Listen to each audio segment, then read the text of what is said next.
Please subscribe to this channel if you find anything interesting. The soul is at the center of our being. It depends on fires to grow and stay alive and grow and thrive. There is reason, which is logic in the head, emotions in the heart, animal passions in the stomach, and physical sentiments and power in the physique. The physique itself is a kind of mind. Right? Sex is a very, very important part of growth for the soul. It's kind of like a root force for the soul. That's why when sex awakens as a fire of life in our adolescence, it's a very intense fire. Adolescents are obsessed with romance and sex. They think about it all the time. They may not do it. It's mostly fantasy, but they think about it all the time because it is a force of growth, of physical transformation, an animal transformation, an emotional transformation, and a head transformation as well. But sex is a forbidden fruit in our society.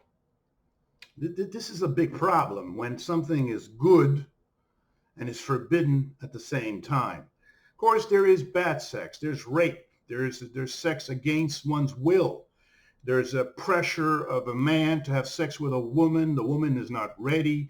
She doesn't want it, and it's forced. That is coerced sex is very, very bad. To think about sex and our sexuality, it's part of the soul. It's always part of the soul from birth to death. You cannot kill sexuality. Sexuality would always be there. It is a kind of nutrient that the sex needs, and it depends on the age of the soul as the kind of sexuality that it needs. Adolescents are quick, nervous kind of sexuality, fast, like a bank robbery, and the orgasms are fast. They're not long sessions, deep sexuality sessions, which are more towards the adult because the adult is stronger. The adult has more development in the reason, in the emotions, in the animal, in the power centers in the body. They're more expanded. An adult will have more profound sex, more serious sex, more soul expanding kind of sex than an adolescent, which is a kind of quickie.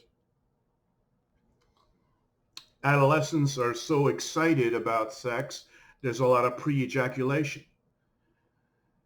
I mean, a man will ejaculate before he even enters the woman. Sex takes a lot of practice. It takes a lot of development. A 15, 16, 17-year-old is not going to be that good sexually. Sex takes experience. It takes a development in the faculties. The emotions have to be strong. The animal have to be strong. And the physique and the genitals have to become strong. And that takes time. These things grow. Sexuality grows and sexuality decays. It's a living thing. When the adult grows, it needs more profound sexuality, more loving sexuality, less physical animal type of sexuality. Of course, there are days where animal magnetism will dominate an adult as well.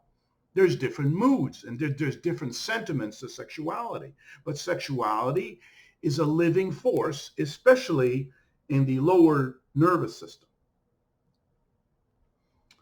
If the sexuality dies, and there are people that deny the sexuality, they don't pay attention to sexuality because they're busy paying to other things, the emotions, the family, or money, or religion absolutely declares war to sexuality. Sexuality for a monk or a priest, for a guru, has to die. I learned this in India, to kill my own sexuality. And by doing that, I became a very serious cripple as a result of that.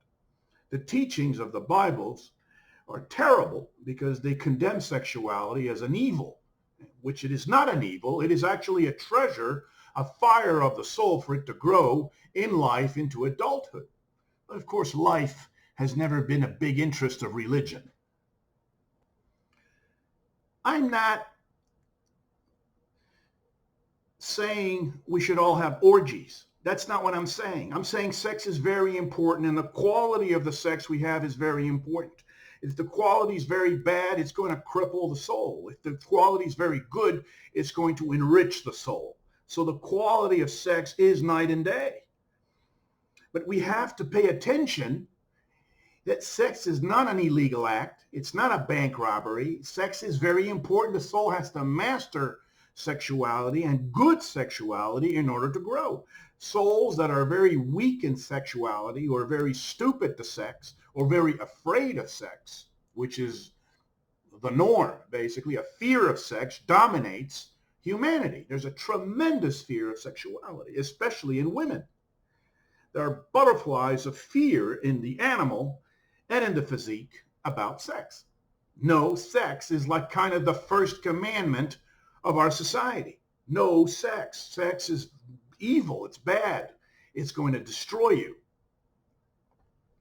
There's a lot of sex in our human society that is obligatory. Okay, it's a duty. A woman especially feels it's a duty to give sex to her husband. It's obligatory. She has to have sex when the man wants it. That's not good quality sex. A good quality sex is when a man and a woman both want the sex and they satisfy each other. The orgasm for a woman is of the same importance as the orgasm for a man. And it is only lately that women realize that they can even have an orgasm. Why is it that medications like Viagra or Cialis were invented? When a man loses the power of an erection, he loses his youth. He loses his manhood. He feels weak and he feels crippled. When the sexuality begins to die, when the erection is not easy, we feel death. That's how important sex is. That's why sex needs maintenance. It needs to be paid attention to throughout an entire life, whether real or in fantasy. Masturbation is not a sin. Masturbation is very practical. It's very functional when a real mate is not available, right? Why are we so sick about sexuality? What is it about the human species that makes us crazy when it comes to sex? It's a very long-standing prejudice, thousands and thousands of years of prejudices about sex, which is a very beautiful thing. It can be a beautiful thing. It's not always a beautiful thing. There is rape and there is, obligatory sex. That's not very pleasant. But sex is a power that the soul has to master. We have to become easy with sexuality, and we have to stop associating babies with sexuality. We need a pill to have a baby. We don't need a pill not to have a baby. Well, in conclusion, sex is a power of growth, a sacred fire of the soul that needs to nurture and that needs to become matured. Sex never dies throughout an entire lifetime. Even to the age of 80, 90, 100, the sexuality is still there. Right? Sex never dies. It's a force of life. It's like food. Food never dies. You're going to need food until the end of your life. Sex is this kind of thing. I'm not saying that it always has to be real. You can live sex in fantasy. But you will live sex one way or another, whether you like it or not. Unconsciously, subconsciously, you will live sex in fantasy when you cannot have it in real life. So sex is important, and it has to have its place in the soul as an important thing. It's an important force. It's not the only force. There is a loving kind of sex, and there's an animal, crazy, magnetic kind of animal attraction sex. There's different kinds of sex. There's sex for power, which is a different kind of sex as well. But sex is important. Sex is not a fluke. It's not an accident. And it's not just for babies.